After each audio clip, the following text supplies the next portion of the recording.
శ్రీ సత్యసాయి జిల్లా మడకసిరలో అంగన్వాడీ కార్యకర్తలు ర్యాలీ నిర్వహించారు.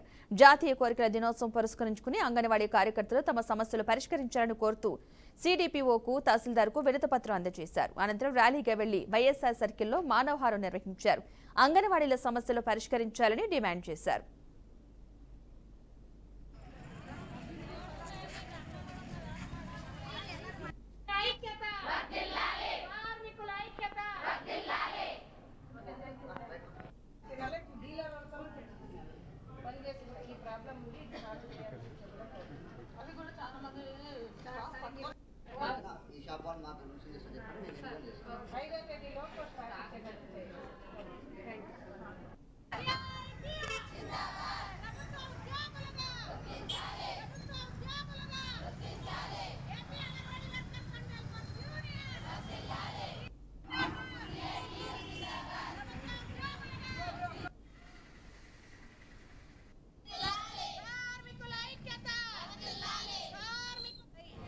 పదవ తేదీన జాతీయ కోరికల దినోత్సవం సందర్భంగా ఈరోజు కోరికల దినోత్సవంకు మనం రిప్రజెంటేషన్ ఇవ్వడం ద్వారా మన సమస్యలు పరిష్కారం చేయాలనే కారణంగా ఈరోజు మనం అన్ని జిల్లాలో 12 ప్రాజెక్టులలోనూ అన్ని మండలాలలోనూ సిఐటియు ఆధ్వర్యంలో anganwadi workers, ASHA workers, mid day meals ప్రతి ఒక్కరూ అనుబంధ సంఘాలు అన్నీ కలిసి ఈరోజు కోరికల దినోత్సవంగా మనం సిడిపిఓ గారికి అలాగే ఎంఆర్ఓ సార్ గారికి వినతి పత్రం ఇస్తూ మనకు తగిన సమయంలో డీలర్ షాప్లో స్టాక్ అందడం లేదు.